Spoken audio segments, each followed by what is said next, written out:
अस्सलाम वालेकुम नाज़रीन, कैसे हैं? क्या हाल चाल है आपका? अल्लाह ताला की तरफ से उम्मीद है कि आप खुशहाल होंगे, सेहतमंद, इंजॉय कर रहे होंगे। मुझे काफ़ी दिन हो गए, आज 4-5 दिन हो गए, गैर हाज़िर हो गया था। कुछ शादियां थी जिनके सिलसिले में आउट ऑफ सिटी गया हुआ था, इसलिए कोई कंटिन्यू नहीं कर सका काम को। लेकिन अब वापस आ गए इंशाल्लाह। अल्लाह ताला ने तौफीक दी तो अब हस्ब तौफीक जो है ना, लेक्चर्स को आगे बढ़ाएंगे और उम्मीद है आप इससे इस्तेफादा करेंगे। आज जो मैंने टॉपिक चूज़ किया है वो दरअसल जो है ना, वो जो सवालत आ रहे हैं ना दोस्तों के, बहुत ज़्यादा सवालत आ रहे हैं रजिस्ट्रियों के बारे में, हिबा के बारे में, और दूसरी जो जिन तरीके से ट्रांसफ़र हो सकती है प्रॉपर्टी, उसके बारे में। तो उसमें जो सबसे ज़्यादा जो मेरे दिल को अच्छा लगा सवाल वो ये है कि प्रॉपर्टी जो है ना, प्रॉपर्टी वो कौन सा ऐसा सस्ता तरीका है जिससे बंदा अपने नाम मुंतकिल करवा सकता है। यानी कि कोई ऐसा सस्ते तरीके, यानी कि रजिस्ट्री की तो अब बहुत ज़्यादा उसमें जो है ना वो टैक्सेस वगैरह लग गए हैं, एडवांस टैक्स, गेन टैक्स, नक्शा फ़ीस, TMA फ़ीस और पता नहीं क्या क्या अलबला लगा दिया उन्होंने। गवर्नमेंट ने इतनी मुश्किल कर दिया। तो मुझसे बहुत ज़्यादा दोस्तों ने क्वेश्चन किया है कि जिस यानी कि ट्रांसफ़र करने के लिए कोई ऐसी सस्ती जो ट्रांजैक्शन है वो बताएं जिससे जो है ना हम इस्तेमाल हासिल कर सकें। तो हाँ, अब असल टॉपिक में जाने से पहले मैं आप लोगों से एक गुजारिश करना चाहता हूँ कि जो कल हमारे मुल्क में जो हो रहा है, जो कल मैंने ये ख़बर पढ़ी, मेरा दिल बहुत रोया कि हासलपुर में जो दो मियाँ बीवी और ने पहले अपने बच्चों को जहर दिया है और उसके बाद ख़ुद उन्होंने जो है ना वो जहर पीकर और ख़ुदकुशी कर ली है। तो ये एक जो है ना, ये बहुत बड़ा अलमिया है जो हमारे मुल्क में। तो मेरी जहाँ तक भी ये आवाज़ जाती है, मैं आप लोगों से ये गुजारिश ही करूँगा कि अल्लाह ताला पे भरोसा करें। अल्लाह ताला ने अगर आपको पैदा किया है तो उसने आपको रोटी रोज़ी भी देनी है। अगर एक एक वक्त नहीं मिलती तो गुजारा कर लें, दूसरे वक्त अल्लाह ताला ज़रूर देगा। अगर आप 3 वक्त खा रहे हैं तो 2 वक्त खा लें। इसके अलावा जो भाई खुशहाल हैं या जो भाई एक्स्ट्रा पैसा अपने पास रखते हैं, वो इधर उधर अपने हमसायों पे नज़र रखें। और इस तरह के कोई हालात अगर नज़र आते हैं, कोई बंदा किराए पे रह रहा है तो उसके पास अगर किराया देने के लिए नहीं है, पैसे नहीं है, तो माल के मकान को चाहिए कि उसको थोड़ा सा टाइम दे दे या उसकी थोड़ी सी हेल्प आउट कर दे उसको। ये दुनिया का माल है, ये इधर ही रह जाना सारा कुछ, ये हमने साथ नहीं लेके जाना किसी ने भी। तो इस तरह के जब अलमिया सरजद होते हैं तो हम बाद में बड़ा सोचते हैं कि हम काश ऐसे कर लेते, काश ऐसे कर लेते। अब जो बंदे ने जिसने खुदकुशी की है, अपने बच्चों को भी मारा है, अब उसके हमसाए भी सोच रहे होंगे कि काश हम इसको इसकी ज़िंदगी में कुछ दे देते। लेकिन ये आप पहले सोचा करें और हर इर्द गिर्द अपने महल्ले में, अपने रिश्तेदारों में, अपने करीबी जितने भी हैं कुर्बो जवार में सारा नज़र रखा करें कि अगर कोई गरीब किसको आपको महसूस हो तो उसकी इज़्ज़त नफ्स को मजरूह किए बगैर, यानी कि ये नहीं कि आप उसको दिखा के तो सारे महल्ले को बता दें कि मैंने उसको 100 रुपया दिया, मैंने 200 रुपया दिया। उसकी इज़्ज़त नफ्स को मजरूह ना करें, ना होने दें। अगर कोई सफ़ेद पोश है तो उसके घर में वैसे बतौर गिफ्ट दिए हैं कुछ ना कुछ। तो ये चीज़ें, क्योंकि हमारे मुल्क के हालात जो है ना वो बहुत नाजुक इस वक्त हो चुके हैं। बहुत बहुत ज़्यादा लोग बढ़ते जा रहे हैं जिनकी किस्मत में अब रोटी जो है ना वो दूर होती जा रही है, आटा दूर होता जा रहा है, सब्ज़ी दूर होती जा रही है। तो ये मेरी रिक्वेस्ट है कि इन चीज़ों को जो है ना वो ज़रा ख्याल रखा करें। इस तरह की खबरें बहुत दुख देती हैं, तकलीफ़ देती हैं और दिली तकलीफ़ होती है। तो हम अपने टॉपिक की तरफ आते हैं आज कि सबसे सस्ता तरीका जो है ना वो कौन सा है अगर प्रॉपर्टी आपने अपने नाम पे ट्रांसफ़र करवानी है। इसमें नाज़रीन हमें देखना पड़ेगा कि ट्रांसफ़र किस जगह से, किस बंदे को ट्रांसफ़र हो रही है। पहली ट्रांसफ़र तो ये है कि एक विरासती प्रॉपर्टी है कि आप वालिद साहब की प्रॉपर्टी है या वालदा की प्रॉपर्टी है, तो उसके आगे बेटे हैं, कोई 4 बेटे हैं, 4 बेटियां हैं, 2 बेटे हैं, 3 बेटियां हैं, या इस तरीके से उसके वारसान मौजूद हैं। तो वो प्रॉपर्टी उनमें तकसीम हो रही है। उन्होंने आपस में उसका वरासत का अंदराज, वरासत का इंतकाल चढ़वा लिया है, वरासत का इंदराज करवा लिया या अभी नहीं भी करवाया। तो वो 3 भाई या 4 भाई या 2 भाई चाहते हैं कि वो सारी प्रॉपर्टी एक भाई को ट्रांसफ़र कर दें, कुछ जो पैसे ले लें और उसको ट्रांसफ़र कर दें। अब अगर वो रजिस्ट्रियाँ करवाएगा सबसे तो वो बहुत महंगी पड़ेंगी, क्योंकि हर एक का एडवांस टैक्स, हर एक का गेन टैक्स, हर एक का जो है ना वो सारा कुछ जमा करवाने पड़ेगा। तो अगर तो ऐसी कोई विरासती प्रॉपर्टी है और विद इन सिटी है या आउट ऑफ सिटी भी हो तो उसके लिए भी ये जो है ना कुलिया ये आपका चलेगा कि आप उसके लिए सिविल कोर्ट में जाएं और तकसीम का दावा दायर कर दें। तकसीम का दावा जिस वक्त दायर करेंगे तो तकसीम का दावा ये जो होता है ना, ये immovable partition of immovable property act, Punjab partition of immovable property act, Sindh का अपना है, KPK का अपना है। इस तरीके से ये उस एक्ट के तहत जो है ना ये दावा हम दायर करते हैं और उसका सेक्शन 12 है या शायद 13 है। उसमें ये है कि एक फैमिली सेटलमेंट अगर हो जाती है तो कोर्ट उसको डिग्री कर देती है। तो उसका तरीकाकार ये है कि एक बंदा जो है ना वो तकसीम का दावा दायर करेगा, जिस बंदे ने अपने नाम लगवानी है वो कर ले या कोई दूसरा कर ले, और बाकी उसके डिफेंडेंट बन जाएंगे।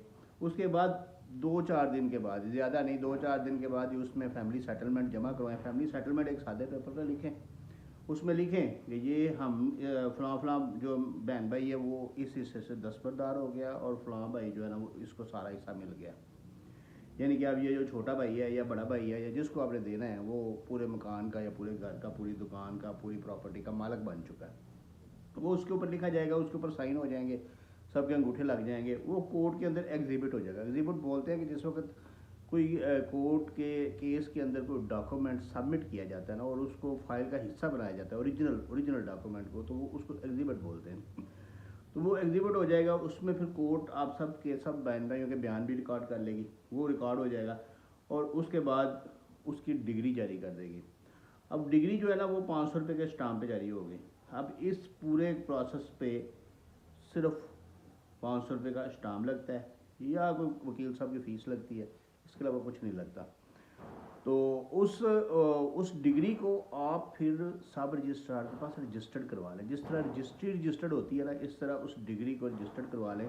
उसके ऊपर वो 10-15% नहीं लगना, उसके ऊपर सिर्फ प्रॉपर्टी वैल्यू का 1% लगेगा।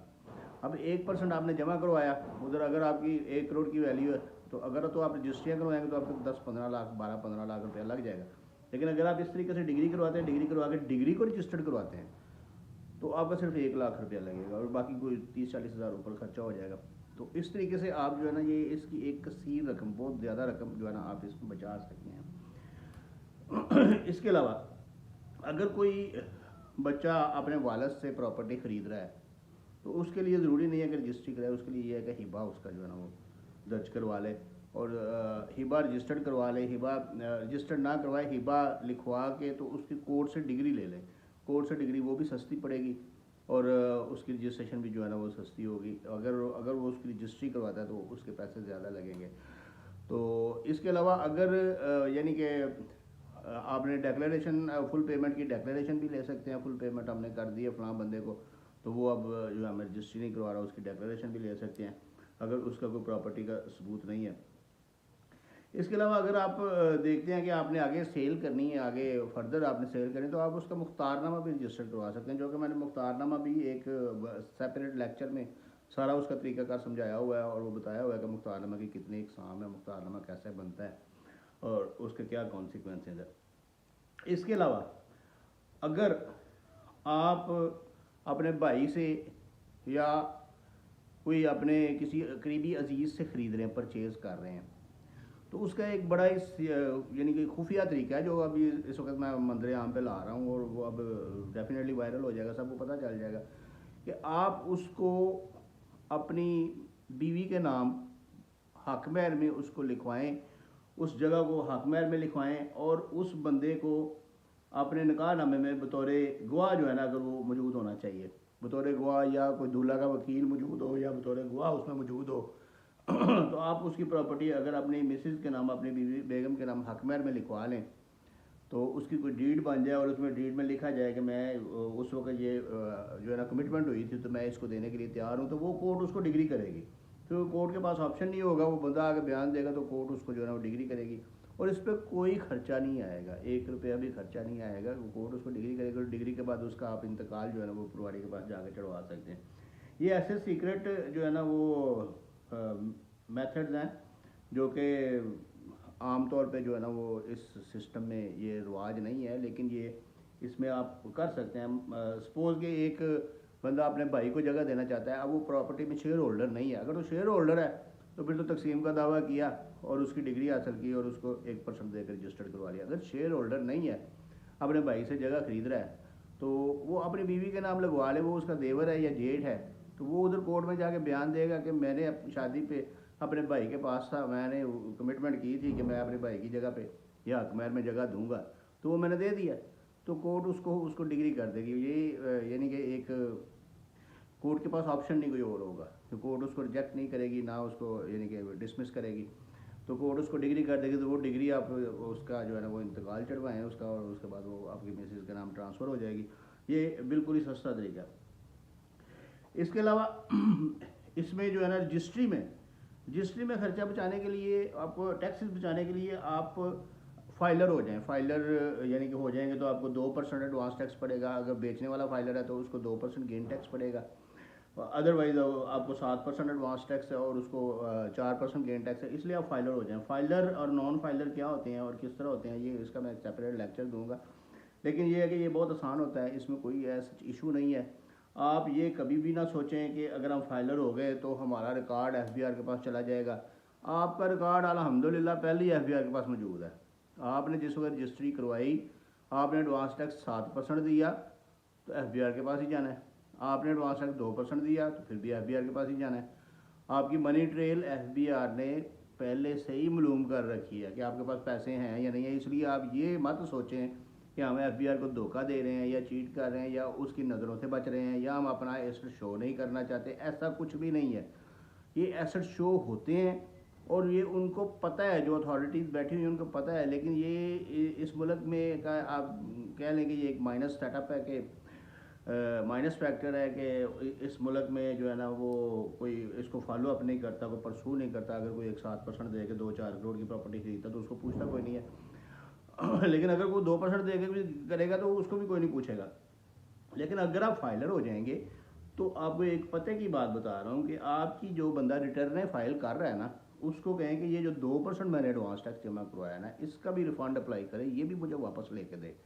क्योंकि वो वापस होता है, वो काबिल वापसी तो एडजस्टेबल होता है। आपकी इनकम नहीं है इतनी, आपने बाहर से पैसे मंगवाए हैं, आपकी फ़ॉरन जो है ना वो रेमिटेंस है, आपके पास पैसे बाहर से आए हैं, या आपने अपनी कोई प्रॉपर्टी सेल किया, अपना कोई जेवर सेल किया, आपने कोई जानवर सेल किए हैं, भैंसें सेल की हैं, या कोई और ऐसा कोई एसेट आपने सेल किया है जो कि टैक्सेबल इनकम नहीं है, तो आपके पास पैसे हैं, आपके वाइट मनी है, आपका वो ब्लैक मनी नहीं है, आपको टेंशन लेने की ज़रूरत नहीं है। आप उसकी जो बदले में आप ज़मीन खरीद रहे हैं, आप फाइलर हो गए हैं, तो आप अपने लायर को, अपने कंसल्टेंट को कहें कि जिस वक्त रिटर्न फाइल करे तो इसका रिफंड अप्लाई करे और वो पैसे आपको वापस मिलेंगे।